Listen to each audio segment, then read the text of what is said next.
ወይ ከኋላዋ ትሆናለህ ወይ ከፊቷ ትሆናለህ የት እንደምትቀመጥ ለማየት በቃ ከፊት ለፊቷ ሄደ ታፈጣለህ ቲያትር መስራት ስንጀምር ፌመስ መሆን ጀመር ሴቶች ሁሉ በቃ አይን ጣሉብን በዙብን ሲበዙብን የእህት የወንድም ፍቅር እየሆነ ተጨገረ እኔ ግን አንድ ፕሪንሲፕል ነበረኝ አብረውት ከሚሰሩት ሰው ጋር በእንደዚህ አይነት የፍቅር ግንኙነት መገናኘት የለበትም ሰውን እናስተዋውቃለን ብለን እናጣብሳለን ብለን እኛ ተጣብሰን ቀረን የሚያስቀና ነገር ማላረግም በትዳራችን የሚበጠብጥ ነገር ከሷ ተለይቼ ማላቅም ህመም የሚታገስ ሳይሆን የሚረዱት ነው አንደርስታንድ የሚያደርጉት ነው ባለቤቴ ጠንካራ ነች ጠንካራም ነች ደካማም ነች ደካማ የምትሆነው ምንድነው አልቃሻ ነች ሰው ሲጎዳ ሰው ሲታመም በተለይ እኔ እንትን በጣም ነው የምትሰበረው ከሷ ጋር አሜሪካን ሀገር ለሰርግ ስንሄድ ነው አውሮፕላን ውስጥ ነው እንቢያለኝ አይኔ ኤርፖርት ስንደርስ ሻንጣ እየተሽከረከረ ሰው ሁሉ ሄዶ ሻንጣዬን መለየት አቃተኝ መውሰድ ይችል የለም እንዴ እግዚአብሔር ከናካቴው እኮ ብድግ አድርጎ ሊወስድ ይችላል እኔ አሁን የኔ ጸሎት ምንድነው ጌታዬ ሆይ አልጋ ላይ ከሁለት ወይም ከ3 ቀን በላይ እድሜ አትስጠኝ ምትወስደኝ ከሆነ ከሁለት ከ3 ቀን አታስበልጥብኝ በአይነቱ ልዩ የሆነውና በድርጅቱ ተይዞ የነበረውን የመጨረሻውን ዲያስፖራ ብሎክ ቁጥር 3 በደማቁ አለቡ ለሽያጭ አቅርበናል። በዚህ ብሎክ ላይ በልዩነት ማራኪ የተፈጥሮ እይታ ከሲቲቪው ጋር ቤቶቻችን አንዳቸውም ከሌላ ቤት ጋር ግድግዳ የማይጋሩ እንዲሁም ያለምንም ሽፋን በቂ የተፈጥሮ ብርሃንን የሚያገኙ ከሁለተኛ ፍሎር ጀምሮ እንደ ምርጫው በካሬ ከ78000 ብር ጀምሮ በ8% ቅድመ ክፍያና ከ60% የረጅም ጊዜ የባንክ ብድር ጋር ምን ይሄ ብቻ በልዩነት ለ20 ደንበኞቻችን እስከ 30% የሚደርስ ታላቅ ቅናሽና በቤተሰብ አሊያም በቡድን ሆኖ ለሚገዙ ደንበኞቻችን ልዩ የቤተሰብ ቅናሽን አቅርበናል። ፈጥነው ይመዝገቡና ከባለሃዮቹ አንዱ ይሁኑ። ታዲያ ምን ይጠብቃሉ? አሁኑኑ በ0946 1603 77 ላይ ይደውሉ።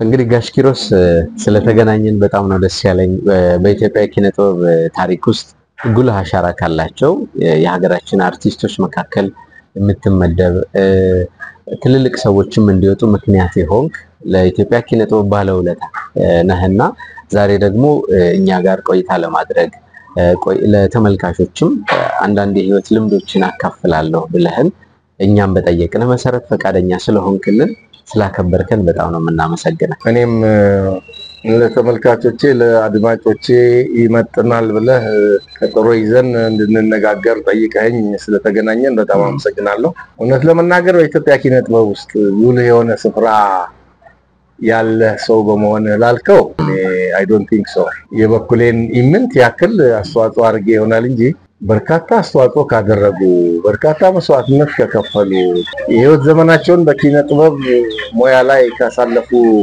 በርካታ የኪነ ጥበብ ባለሙያዎች አንፃር ሲታይ የኔ እዚህ ገባ የሚባል አይደለምና ነገር ግን እንደዚሁ ለተመልካች ለአድማጭ ይጠቅማል የምትለው ልምድና ኤክስፒሪየንስ ካለ አካፍልልን ባልከው መሰረት ምናልባት ባለችው የ40 አመት ልምድ ያለኝን ለማካፈል ዝግጁ ነኝ መልካም ብዙ ጊዜ በተለያዩ ቃለ መጠይቆች ላይ እንደተናገርከው እንደሚታወቀው ትግራይ ነው የተወለድከው እስኪ ስለ ቤተሰቦች አጫውተን ምን አይነት አኗኗር የሚኖሩ ሰዎች ነበሩ ይሄ ከቤተሰቡ ጋር ያለው ትስስር ምን ይመስል ነበር ይሄ በአእምሮህ የምትስለው ነገር አለ አይደለ ልጅ ሆነህ የምታየው ምን አይነት ቤተሰብ ነበር እንግዲህ እንዳልከው የተወለድኩት እኔ ትግራይ ነው ብዙ ጊዜም ደጋግሜ የምናገረው ነው ከትግራይ ውስጥ በአውራጃ ደረጃ በሚጠራበት ጊዜ አድዋ አውራጃ ማይቅኔጣል የሚባል ወረዳ ነው የተወለድኩት እንዴት ተወለድክ ዛስ ብትለኝ አባቴ ወታደር ስለነበረ ነው ፖሊስ ስለነበረ ተዛውሮ ሄዶ ነው የተወለድኩት እንግዲህ እንደማንኛውም የወታደር ልጅ እስከ 3 አመት ነው እስከ 2 አመት ተኩል እዛ ቆየውና እንደገና ተዛውሮ አባቴ አጽቢ የሚባል ወደ መቀሌ አካባቢ ክልታውላሉ አውራጃ የሚባል ደግሞ ወደ ሌላ አውራጃ አጽቢ ወረዳ ተዛውሮ ሲሄድ ወደዛ ሄድን ትምርትም የጀመርኩት እዛ ነው አጽቢ ነው እና ኗኗሩ እንደማንኛውም የወታደር ልጅ በዛን ዘመን የነበረ የወታደር ልጅ እንደዛ ነው ኗኗሬ በዲሲፕሊንና በስነ ምግባር በወታደራዊ ስነ ምግባር የተሞላና ሁሉም ነገር በዛ መንገድ እንዲሄድ የሚፈልግ አባት ነው እናቴ ደግሞ ሳይኮሎጂስት ነች ልጆቿን መግረፍ መቅጣት ማትወድ በንግግር በጨዋታ በሳቅ በምክር በተግሳጽ በሳቅ በጨዋታና በቀልድ መልክ እያዋዛች ስህተትን መታረም እናት ነው የነበረችውና እናት ተረትም ትችላለች ዘፈንም ትችላለች እንቆቅልሽ ትችላለች ስለዚህ በዚህ ነው የምታስተምረንና እንግዲህ ከአባት ኃይለኝነቱ ከእናት ደግሞ ደግነትና የዋህነቱን ነው የወረስኩት የአባቴን ግን ሙሉ በሙሉ አባቴን ፈራዋለሁ አከብረዋለሁ እንጂ የአባቴን ባህሪ አልወሰድኩም እንዳባቴ ኃይለኛ አይደለም እንዳባቴ ቁጡም አይደለም እና እንግዲህ ቦታ እየተዘዋወሩ ሲሰሩ የነበረው የልጅነት ትዝታና የልጅነት ልምድ ከብዙ የማህበረሰብ አባላት ከብዙ ወጣቶች አሁን እንግዲህ 60 ምናምን አመት ወደ ኋላ ተመልሳ አስታውስ ነው ያልከኝ ያለውና ማስታወስ የሚከብድ ቢሆንም አንድ ልጅ ቤተሰቦቹ ብቻ አይደሉም የሚቀርጹት አካባቢውም ጎረቤቱም ማህበረሰቡም መምህራኑም ተማሪዎቹም ራሳቸው ኮንትሪቢዩሽን አላቸው በአንድ ልጅ እድገት ላይ በአንድ ልጅ ተሰጥቶና የወደፊት ዘላቂ ሙያ ላይ የሚያሳድሩት ተጽዕኖ አለና የማህበረሰቡም ውጤት ነው አንተ የማህበረሰቡ ውጤት ነኝ እኔ የወላጆቼ ብቻ አይደለም ወላጆች ብቻ ቤት ተቀብለው የሚገርፉ የሚገስጹ የሚመክሩ የሚቆጡ ብቻ አይደለም ማህበረሰቡም ይገስጻል ትክክል ባይደበድብህ ባይቀጣህም ይገስጻል ይመክራል ይቆጣልና የዛ ሁሉ ድምር ውጤት ነው ስለዚህ አስተዳደጌን ማቀው እንደዚህ ነው እስከ 8ኛ ክፍል በተለያዩ ትምህርት ቤቶች ተምሬያለሁ አሁን ያልኩ ትምህርት የጀመርኩት የቄስ ትምህርት ቤት ነው የጀመርኩት አጽቢ የሚባል ከተማ እንዳልኩ ትልቅ ገዳም አለ ስላሴ ገዳም ውስጥ አቡነ አባ አብርሃም የሚባሉ አይነ ስውር መነኩሴ ናቸው ያስተማሩን ከዛ አስኳላ ኤሌመንታሪ የሚል ደግሞ የጣሊያን የጀመረው ትምህርት ቤት ነበረ እዛ ትልቅ አዳራሽ ነው እዛ አዳራሽ ውስጥ ለአራት ተከፍሎ ከ1 እስከ 4ኛ ክፍል እዛ ነው የጀመርነው በመሃል እንግዲህ ወደ ማነው አስመራም ሄደህ ነበር ብዙ የህይወት መንገዶችን አሳልፈ ነው አዲስ አበባ ከተማ የመጣኸውና ወደ አዲስ አበባ ስትመጣ እንግዲህ ቋንቋውም አለ አንተ በዛ ሰዓት ትግርኛ ላይ ይመስለኛል ፈጣን ያለ የነበረበት ሁኔታና አማርኛውን ለመማር ከማህበረሰቡ ጋር ለመለማመድ ለመግባባት ምንድነው ያደረከው ጥረት እንዴት ነበር ከባድነቱስ እንዴት ነበር ሰርፕራይዚንግ እሱ ነው ሰርፕራይዝ የሚያደርገው እሱ ነው የትግራይ ትምህርት ቤት ተማሪዎች የአማርኛ ችግር አልነበረብን እርግጥ በመላ ኢትዮጵያ በአማርኛ ነው የምንማረው ከተወሰነ ጊዜ በኋላ እኛ በእንግሊዝኛ ነው የተማርነው ግሪን ፕራይመር እንግሊሽ ፎር ያንግ ኢትዮጵያንስ ምናምን እያለ ብዙ እንትኖች ጂኦግራፊው ምንም በእንግሊዝኛ ነው ያም ሆኖ ግን አብዛኛው ትምህርታችን በአማርኛ ነው የአማርኛ ችግርም የለብንም በአማርኛ ሁሉ ግጥም እንጽፍ ነበር ለምን በለኝ ምንማረው በአማርኛ ነው ሁለተኛ ውቅሮ የሚባለው ከተማ 6ኛ ብርጌድ የሚባል የጦር ሰራዊት ካምፕ ነበር የጦር ሰራዊት ልጆች አሉ እዛ ከመሃል ሀገር የሄዱ ወይም እናቶቻቸው ትግሬ የሆኑ አባቶቻቸው አማራ ወይ ኦሮሞ ወይ ጉራጌ ዋቴቨር ከመሃል ሀገር የሄዱ ልጆች አሉ ከኛ ጋር የሚማሩ ምናወራው በአማርኛ ነው እነሱም ትግርኛ ይችላሉ እኛም አማርኛ እንችላለን ስለዚህ በፈለግነው ነው መርጠን የምንናገረውና በዚህ ምክንያት ችግር አልነበረብኝም በዚህ ላይ ነው ወታደር ልጅ ነኝ የሁለት ብር ደሞዝተኛ ነበር እኔም ታናሽ እህቴም ሁለት ብር ነበረን መንግስት የሚሰጠው ማለት ነው ለልጅ ተብሎ ይመደብ ነበር ሁለት ብር ትልቅ ብር ነው አንዳንዱ እንግዲህ እንደኔ ወላጆች ዚያር እንትን ብሏቸው ሁለት ብቻ ወለዱ ከኔ በፊትም ሞቶባቸው ከኔ በኋላ ሞቶባቸው በቃ ሁለት ብቻ ነው ያሳደጉት ወልደው ያሳደጉት ሌሎቹ 7-8 ልጅ ያሳድጋሉ ይወልዳሉ 7-8 ልጅ ማለት 8 ልጅ 16 ብር አለ ያኔ ወታደር ደግሞ 30 ብር ነው ስለዚህ 16 ብር ትልቅ ብር ነው ምን ነው እንደንንትና ብዙ በወለድኩና ምናምን ይባላል ጤፍ ይገዛሉ ጤፍ ርካሽ ነው ያኔ 10 ብር ምናምን ነው ስለዚህ አንድ ኩንታል ጤፍ ይገዛልና ብዙ ነገር ስለሚችል ደሞዙ በቂ ነበር ማለት ይቻላል ለተማሪው ለልጆች ማስተማሪያ ይሆን ነበርና በዚህ ምክንያት እኔ አማርኛ ችግር አልነበረብኝም እንደዛ ብሎ ስራዬንም ሳላስተጓጉል ትምህርቴንም እንትን ሳልሰንፍ ነው ማትሪክ አልፌ ዩኒቨርሲቲ የገባሁት። ግን ያኔ ከቤተሰብ ጋር የነበረ ግንኙነት እንዴት ነበረ? ምክንያቱም ተራርቀህ እዚህ ለብቻ ኑሮ ስትመሰርት ከቤተሰብ ጋር ደግሞ በራስ መንገድ የምትገናኙበት መንገድ ታመቻቻለህ ብዬ አስባለሁ። እዚህ ዘመዶቼ ነበሩ፣ ብዙ ዘመዶች ነበሩኝ። የነበርኩት ስራ ዓለምም ዘመድ ጋር ነው። ወላጅ እናቴ ግን ከአስመራ ተፈናቅላ መጣለች። ተፈናቅላለች። ታናሽ እህቴ ደግሞ ከውቅሮ ወደ አዲግራት ሄዳ ነው ሃይ ስኩል የጨረሰችው ከእናቷ ጋር ማለት ነው። እናቴንና እህቴን ረዳ ነበር፣ በምሰራው ስራ ረዳ ነበር። ዋው እየረዳው እህቴ ሃይ ስኩል ጨረሰች፣ ቀድማኝ ዩኒቨርሲቲ ገባች። አባቴ ጋር ግን ግንኙነትም አልነበረንም። ጊዜው በነበረው የትግራይ ሁኔታ የትግራይና የኤርትራ ሁኔታ ታስታውስ ይሆናል ወይም ሲነገር ተሰማ ይሆናል። አንተ ልጅ ነህ? እንሰማለን።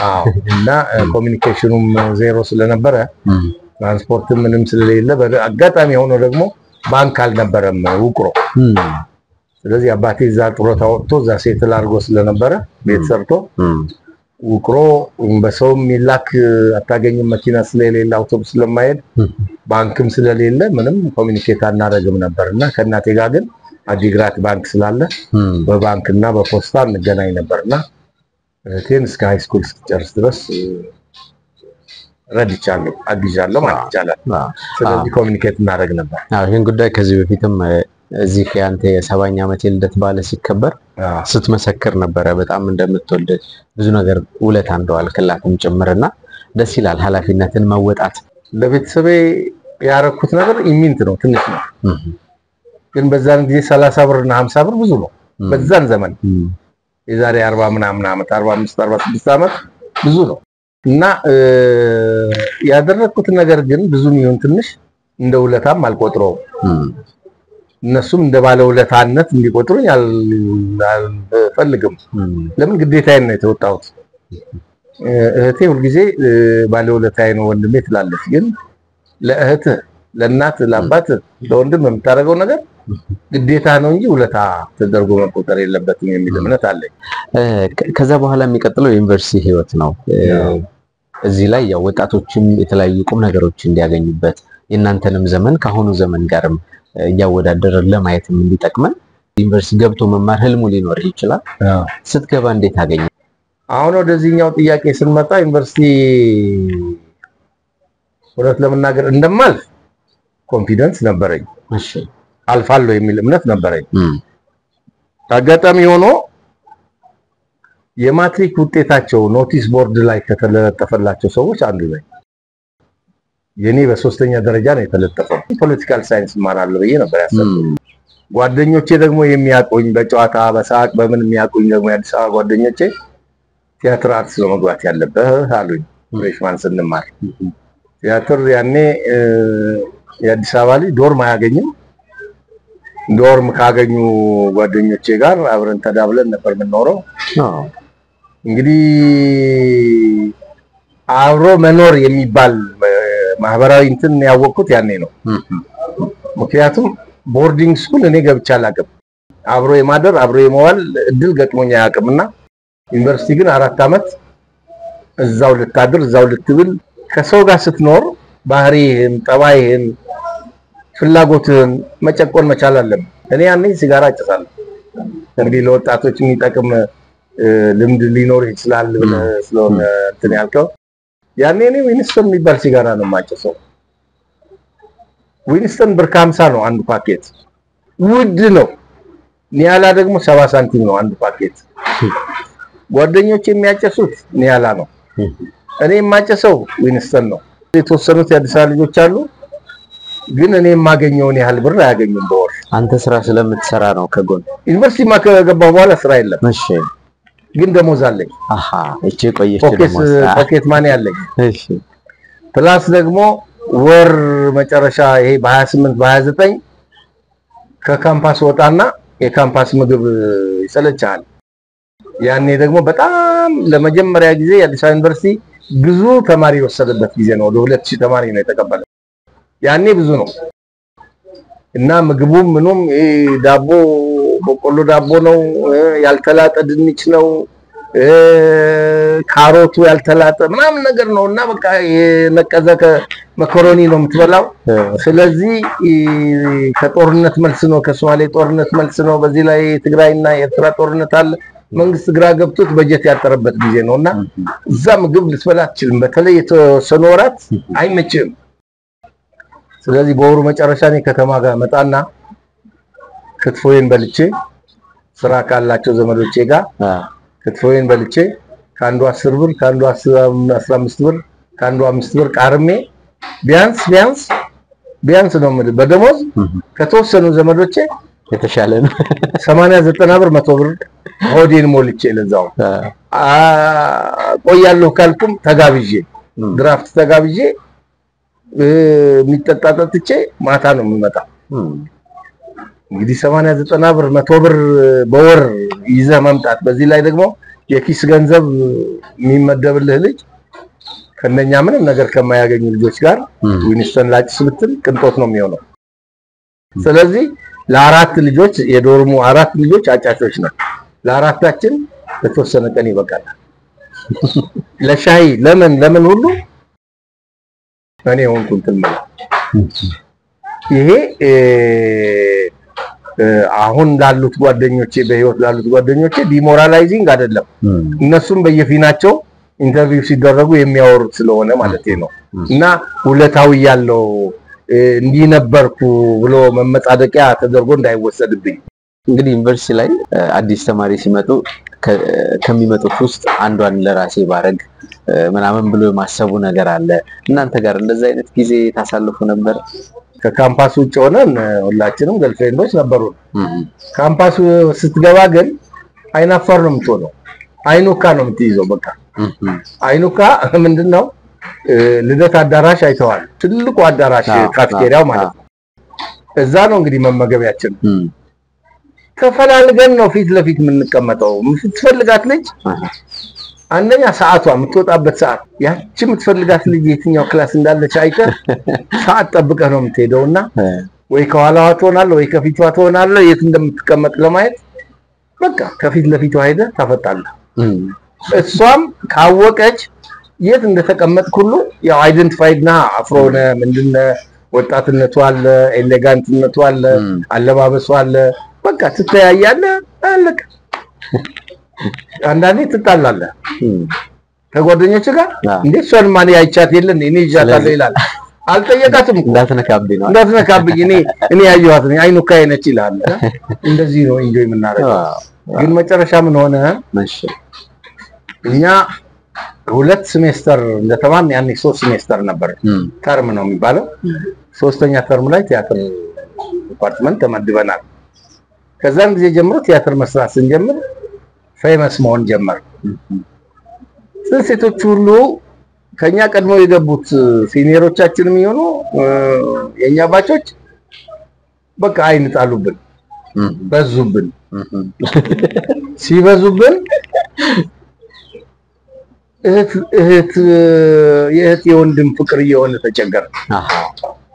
በቃ ሁሉም አይለያዩም። ደግሞ ጓደኛሞቹ አይለያዩም። ማንን እንዴት ብለህ ታጠምዳለህ? እሷስ እንዴት ብላ ጓደኞች ጋር ትለያየው? እንዴት ታጥምድ? በቃ ጓደኛሞች ወንድማማቾች እህትና ወንድም እንደሆነ አለቀ።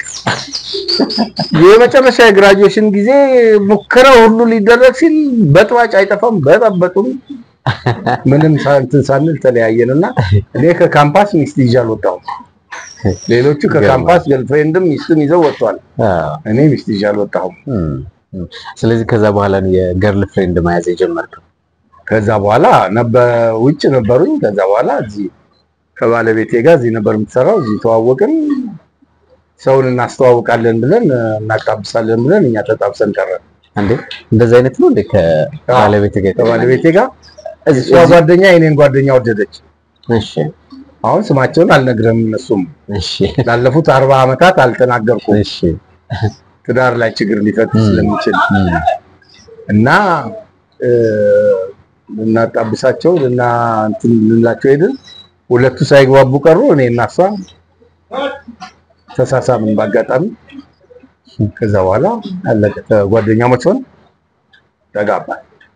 ግን ከዛ በፊት የመጀመሪያ ጊዜ ላይ አለ እንዲህ አይነት ግንኙነት ከመጀመሩ በፊት በስራ አጋጣሚ ቢሆንም ግን ደግሞ ይሄ ሲታይ የመደንገጡ የመተሳሰቡ ይሄ ቢሆንም ይለኛል እኔ ባይገርም ጓደኞቼ እዚህ እንትን ያደርጉ ነበር ከሴቶች ጋር ይወጡ ነበር እዚህ ከነበሩ ተወዛዋዦች ቲያትር ሰዎች ምናምን ይወጡ ነበር እኔ ግን አንድ ፕሪንሲፕል ነበር አብረውት ከሚሰሩት ሰው ጋር በእንደዚህ አይነት የፍቅር ግንኙነት መገናኘት የለበትም አብረው እየሰሩ እንደገና አብረው ሊያድሩ ነው አብረው ሊኖሩ ቀንም ማታም 24 ሰዓት አብረና ስለዚህ አንተ አንድ ነገር ስትሆን ወይ ስትታማ ወይ ሰዎች ሲጣሉ እሷም ልትጣላ ነው ወይ እሷ ከሰው ጋር ስትጣላ አንተም ልትጣላ ነው ስለዚህ በዚህ ምክንያት ስራን ሊያበላሽ የሚችል ግንኙነት ስለሚሆን አልመርጦም ነበር አስተማሪዎቻችንም ሄዳችሁ ሴቶች ስር አትወሸቁ በተለይ ትልልቆቹ መምህራን ጥሩ አይደለም አብሮት ከሚሰሩት ሰው ጋር ይሉን ስለነበረ እኔ እንደ ፕሪንሲፕል ያዝኩት ነበር ነገር ግን ይሄ ፕሪንሲፕል 2 አመት እስኪሞላኝ ድረስ ተግባራዊ ነበረ ሙከራዎች ነበሩ ሴቶች ይሞክራሉ ምን ይላሉ ሙከራዎች ነበሩ እኔ ግን አልተበገርኩም ነበር በኋላ ግን ራሱ ጊዜውን ጠብቆ እንትን አለ እሷም ሐሳቧል ነበራትም እኔም ሐሳቧል ነበር ለምናገር ግን ምን አይነት ሴት ነበረች ስትመለከታት ከባህሪ አንፃር ሊሆን ይችላል ከዛ ውጭ ደግሞ ከቁንጅና መቼ አይቻት ቁንጅና ቆንጆ ነች ተወዛዋዥ ነበረች ያኔ ምርጥ የሚባሉ ቆንጆ ኤሌጋንት የሆኑ ተወዛዋዦች ነበሩ በኋላ ግን ከተወሰነ ጊዜ በኋላ እድሜያቸው እየጨመረ ሲሄድ ከወጣትነት ጋር ይሄዳል ብዙ ዋዜ የፊዚካል እና ሜንታል እንትን ስለሆነ በወጣቶች እየተተኩ ሷ አካውንቲንግ ተምራ ሂሳብ ክፍል ገባች እና ስትወዛወዝ ነው ማያት ሳያት በቃ እንደማንኛዎቹ ሌሎቹ ጎበዞች እንደማደንቃቸው ሀገር ፍቅር መምረጥ ይችላል ሀገር ፍቅር ጎበዝ መቅጠር ይችላል የሚል ስሜት ከማሳደር በስተቀር ምንም እንትን አልነበረኝ ግን ቆንጆ እንደነበረች አውቃለሁ በኋላ ወደ እንዳልከኝ የፍቅር ግንኙነቱ ከተጀመረ በኋላ እርስ በርሳችሁ ልባችሁ ከተገጣጠመ በኋላ ወደ ትዳር ለማምራት ያሰባችሁበት ሂደት እንዴት ነበር ወደ ትዳር የገባ ነው እኔ ክፍለ ሀገር ባልቻባ ነፍሶ የሚባል ቲያትር ይዘን ሄደን ስመለስ እቃ ይዤ መጣሁ ክፍለ ሀገር ስትሄድ እቃ ይዘህ ትመጣለህ ለሽሮ ለምን የሚሆን ቅቤ ይዘህ ትመጣለህ እና ይዤላት መጣሁ ያው ፍቅራችን የደራ ነው ይዤ መጣ እኔ ቤት ተከራይቼ ነበር የምኖረው እዛ ቤት ደግሞ ባለቤቶቹ አሉ እዛ ይዣል ሄድም ሆቴል ነበር የምናድረው ስለዚህ ከዛን ጊዜ ጀምሮ ቤቷ አደርኩ ከዛ ለምንድን ነው ኪራይ የሚከፈለው እዛ ተባለ ገባሁ ስለዚህ ወደ ትዳር ተቀየረ በትዳራችሁ ውስጥ ልጆች መተዋል በጣም ደስ የሚል ግንኙነት እንዳላችሁ ይነገራል ጓደኞቻችሁም በተለያየ አጋጣሚ ይመሰክራሉና ላንተ ያላት እገዛ ለሙያ ላለ አበርክቷ እንዴት ነው ባለቤቴ ኪነ ጥበብ ባለሙያ ስለሆነች ስለ አርት ታውቃለች ቀደም ብዬ እንደነገርኩ ያው እዚህ እንውላለን እሷ ቀድማ ቤቷ ትሄዳለች የቤቷን ጣጣ ትከውናለች ከቀን ስራ በተጨማሪ እኔ እዚህ ያው በኃላፊነት ረጅም ጊዜ ስለሰራ ስቴጅ ማኔጀር ነበርኩ ፕሮግራም እና ፕሮዳክሽን ኃላፊ ነበርኩ ከዛ በኋላ አርቲስቲክ ማኔጀር ነበርኩ ከስራ አስኪያጁ ቀጥሎ ያለው ክትል ስራ አስኪያጅ ማለት ነው ነበርኩና በዚህ ምክንያት ቢዚ ነበርኩኝ ስለዚህ አምሽቼ ነው የምገባው ማለት ትርኢቶች ይኖራሉ ትርኢቶች ተጀምሮ እስኪያልቁ አለው አደጋም ምንም ቢያጋጥም እዚህ በቅርብ ሆኖ መፍትሄ ለመስጠት ስለዚህ ይሄን ታውቃለች አንደርስታንድ ታደርጋለች ከዛ በኋላ እንግዲህ እዚህ ክበብ አለ አንድ ሁለት ቀምሼ ገባለሁ ቤቴ ስለዚህ ያው ጧትም አብረን ለስራ እንወጣለን ቁርሳችን በልተን ይሄው ነው ሩቲን ነው ህይወታችን ስለዚህ በእኔ ስራ ላይ ምንም ተጨማሪ ግብአት ከመስጠት በስተቀር ያደረገችው የፈጠረችው እንቅፋት ምንም የለም ለምን ታውቃለች ኖራበታለች ቲያትር ቤት ታውቃለች እኔ ደግሞ ምንም ነገር እዚህ ሆንኩትን ነገር ቤት ይዣል ሄደ እዚሁ ነው ጨርሼ የምሄደው ጠብም ካለ ግጭትም ካለ እዚሁ ፈትቼ ነው የምሄደው ፊት ለፊት ተናግሬ ነው የምሄደውና ሰውም ያቀኛል ኪሮስ ፊት ለፊት ነው የሚናገረው ሳያጠፉ እንትን አይልም አይቀጣም ሳያጠፉ አይገስጽም ሳያጠፉ አይቆጣም የሚል እንትን አቋም ስለተያዘ በቃ እኔ ስናገር ሰው ሁሉ በጣም ነው በእንትን ነው የሚቀበለኝና ከተቀበለኝ በኋላ ቂምና በቀል የለም ስለዚህ ችግር የለብኝም ማለት ቸቤልኩ ምንም ማለት ችግር የለም ቤትም ይዞ የሚሄደው ነገር የለም እንዲህ እኮ አድርገው ይውኜ አልልም ስለዚህ እሷም የምትይዘውና የምትለው ነገር የለም የምትቀየመው በቃ አንዳንዱ ነገር ተደብቆ ከረጅም ጊዜ በኋላ ትሰማዋለች አንተ እንትና ጋር እንደዚህ ሆናችሁ ነበር ነው ሆናችሁ ማን ነገረሽ ደግሞ ላታለው አይ ሰምቼ ምን ሰማሽ አሁን ቆየኮ የበሰበሰ ነገር ነው የሚነግሩሽ የበሰበሰ ታሪክ ነው የነገሩሽ ታይወሱን ላታለው በቃ አለና እንደዚህ ከመሆኑ ውጭ ምንም የሚገጥመን ነገር የለም እኔ የሚያስቀና ነገር ማላረግም በትዳራችን የሚበጠብጥ ነገር ከሷ ተለይቼ ማላቅም ከዚህ ግቢ ሞትቼ አላቅም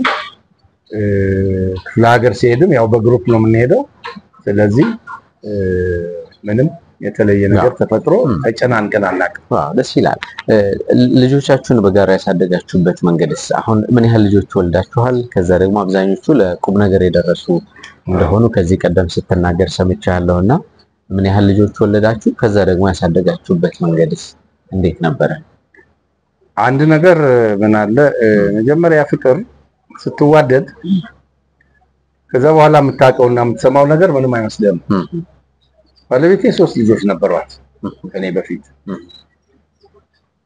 ስለዚህ ከተጋባን በኋላ አረገዘች ወለደች የመጀመሪያ ልጄ በኔ በኩል ከሷ በወር ከምናምን ሞተችብን ስለማል ምንላት ልጃችን ተወለደች እሺ ስለዚህ ፍቅር እስካለ ድረስ ልጆች ኖሩ አልኖሩ ምንም ለኔ የሚሰጠኝ ለውጥ የለም የሞልዳቸው ልጆች ወንድምና እህቶች ናቸው ስለዚህ እንዳውም ለልጆቼ ዘር ማብዛት ነው ወንድም ማብዛት ነው የሚል እምነት ስላለኝ ምንም ስሰማና ሳውቅ እንደው ተፋቅረን እንትን ካልን በኋላ ከመጋባታችን በፊት ነው የነገረችኝ ታዲያ ምንድነው ችግሩ ነው ያልኳት እና እነሱንም አብረን በጋራ ነው ያሳደግነው እኔ አንድ ልጅ ከውጭ ነበረኝ አሁን እንግሊዝ ሀገር ነው ያለው እናቱ ጋር ነው ያደገው እሱ ከኛ ጋር አላደገ ማለት ነው ሁለት ልጆች በጋራ ወልደናል እና ባለቤቴ ሁለት ልጆች በስነ ስርዓት በሚገባ እንዳውም እነኛ እህቶቻቸውና ወንድማቸው አሁን ወንድማቸው የለም በህይወት ሞቷል 7 አመት ሆኖታል ሁለት እህቶች ግን እንደናት ሆነው ያሳደጓቸው ልጆቼን እኔ ያሳደግኩ እነሱን ልጆቼን ተንከባክበው አዝለው አቅፈው አጥበው አሳደጓቸው እና ልጆቼ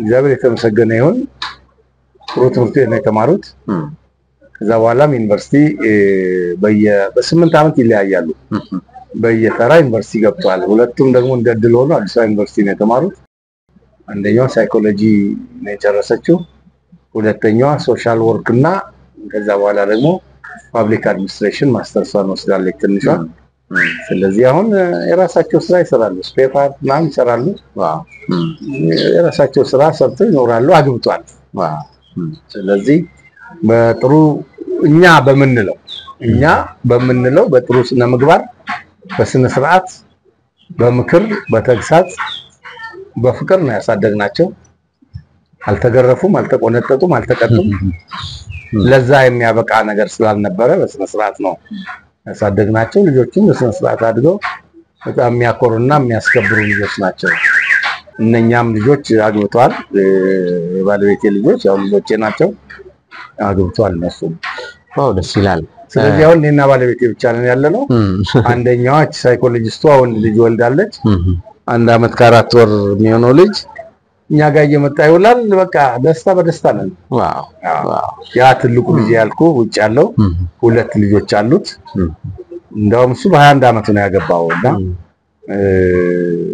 ሁለት ልጆች አሉት አሁን አንደኛዋ ትልቋ ልጅ 14 አመቷ ነው ዋው ትንሿ 8 ነው 9 አመት ሆኗታል ለንደን ነው የሚኖረው የባልና የሚስትን መተጋገዝ በትዳር ውስጥ ያለውን መተጋገዝ ስንመለከት አንዱ ማሳያ ብዬ የማስበው ሰዎች ችግር ሲያጋጥማቸው አለውልህ በርታ በርቺ ማባባሉ ይመስለኛልና በእናንተ ትዳር ውስጥ ደግሞ አሁን በተለይ ወደ መጨረሻው ጊዜ ላይ አንተን ህመሞች እየገጠሙ ሲመጡ የነበረው ነገር እንዴት ነው? ከባለቤት የነበራት እገዛ እንዴት ነበረ?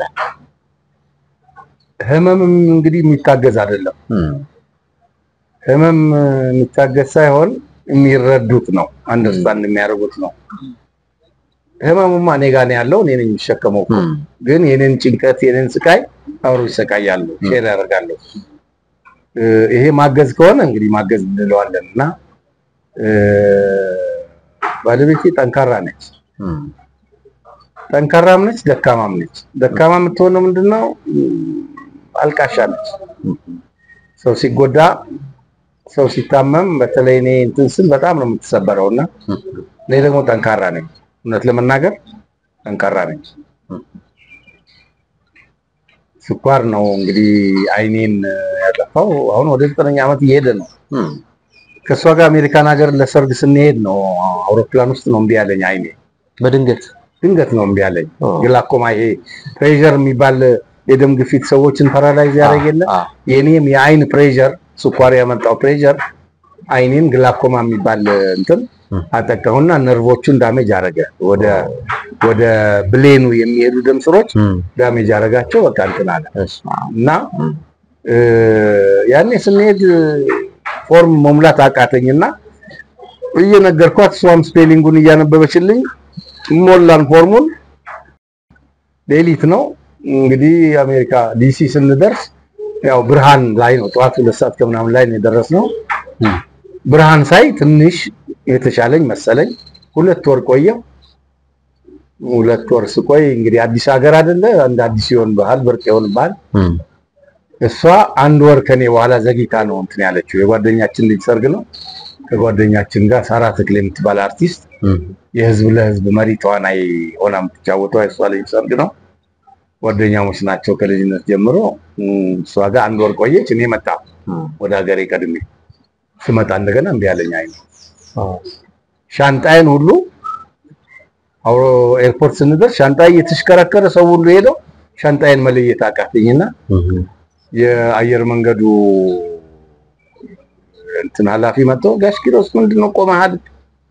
አትሄድም እንዴ? ምን አጥተህ ነው አለኝ። ኧረ ሻንጣዬን አይኔን ቢብሎ ሻንጣዬን አጥቼው ነው። አምጣ ትኬት አለና አየና ያ ሻንጣ አጠገቤ ለካ ይሄዳል። ይሄ እኮ ያንቺ ሻንጣ ነው ብሎ አወርዶ እነኚህ ፖርተሮች ጋር የሚገፉ ጠርቶ መኪናው ድረስ ታክሲም ከሆነ ታክሲው ድረስ አድርሳችሁት ነው ብሎ እንትን አድርጎ ወጣሁኝና ልጆቼ ተቀብለውኝ ከዚህ ወደ ቤት ሄድኩኝ። ከዛ በኋላ ወዲያው ያው ከመንገድ ስትመጣ ትደክማለህ። ተኝቼ ዋልኩኝ። በነጋታው ሐኪም ቤት ሄድኩ። መርፌ ተወጋሁ አይኔ ውስጥ። ከዛ በኋላ እንግዲህ አይኑ እየባሰበት ሄደና እየባሰ ሲሄድ ነው እሷም እንትን ያለች ሄደችው። ቅስሟ ተሰበረ። እኔ ግን በቃ ከመጣ ነው እንታረጋለን። ሳይሆን ለብም ሳይሰበር ጠግን ይባላል። ሳይሆን ነበረ። ሳይሆን ደግሞ እኔ ስኳር እንዳለብኝ አውቀዋለሁ። የስኳር መድኃኒት ወስዳለሁ፣ ተነቀቃለሁ። ይሄ እንግዲህ ድንገት የመጣ ነገር ነው። ምንም አታረጋውም። በቃ ተቀበልኩ። ስለዚህ እሱ እንትን ይላታል እንጂ በተቻለ መጠን እኔ አሁን እንዳልወድቅ ነው ቤተሰቦች የሚፈሩት። ይሄ ደረጃ ስወርድ ምን ስል መንገድ ላይ ጉድጓድ እንትን ሆኖ ካደናቀፈኝ እንዳልሰበርና ቤት እንዳልውል ነው። እኔ ቤት አልውልም።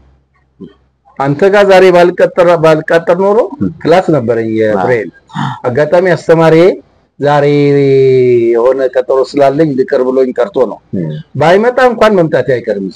ለምን ቤት መዋል አልፈልግም። እኔ አልወድም።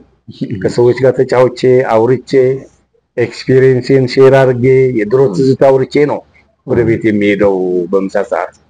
ስለዚህ ሞራሌን አሳልፌ እንትን ማለት አልፈልግም። ማድረግ የምትችለው ነገር ላይ ትቆጫለህ፣ ትሮጣለህ፣ ታስባለህ፣ ትጨነቃለህ። ምንም ማድረግ ካልቻልክ ግን ምንም ማድረግ አትችልም፣ መቀበል ነው ያለብህ የሚል እምነት ስላለኝ በቃ አሁን የኔ መቀበል መቻል እሷን እያበረታትና እያጠነከራት ነው። ልጆቼ ጠንካሮች ናቸው። ስለዚህ የኔ ጥንካሬ የኔ ብርታት እነሱን እያበረታቸው ነው። ደግሞ ምን ችለውን አድርገናል። እንደ ሄጃለሁ ለመታከም እንድም ሄጄ አይቻልም በቃ አብቅቷል ተብሏል። እሷን ባለችበት ባለቤቴም ትልቋ ልጄም ባለችበት ነው።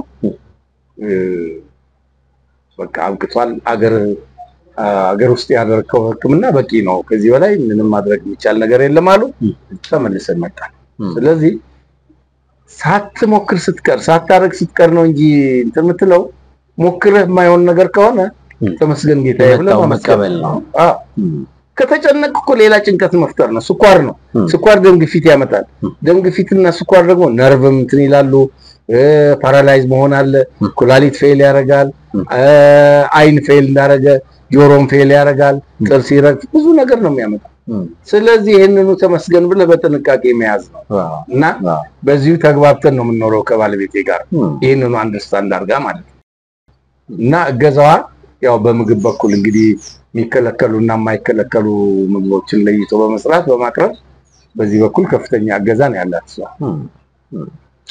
በጣም ነው ደስ የሚለው ለሌሎችም ሰዎች ይሄ በጣም ትልቅ ነገር ነው በያስባለው ምክንያቱም ብዙ ሰው አለቆ ትንሽ ነገር ህመም ሲሰማው ፈጣሪውንም ያማረር ይኖራል አልችልም ከዛ ደግሞ ለበለጠ ህመም ይጋለጥም ሰው አለ አንተ እንዳልከውና ከዚህ አንፃር የመጣውን አሜን ብሎ ተቀብሎ መውሰድ ይችል የለም እንደ እግዚአብሔር ከናካቴው እኮ ብድግ አድርጎ ሊወስድ ይችላል ይወስዳል እሱ ብቻ አይደለም መውሰድማ ትልቅ ነገር ነው እኔ አሁን የኔ ጸሎት ምንድነው ጌታዬ ሆይ 2 ወይም 3 ቀን ቢበዛ አልጋ ላይ ከ2 ወይም ከ3 ቀን በላይ እድሜ አትስጠኝ ምትወስደኝ ከሆነ ከ2 ከ3 ቀን አታስበልጥብኝ ንስሐም እናዘዘው ካለ ማስተካከለው ነገር ካለ 2 እና 3 ቀን በቂ ነው ወሰደኝ እኔ ተንገላትቼ ሌላው ቤተሰብ እንዲንገላታና እንዲንከራተት እንዲሰቃይ አታርግብኝ ነው ማለት ነው ቤተሰብ እንዲሰቃይ አልፈልግም ስለዚህ ተሰብረህ አልጋ ላይ መዋላል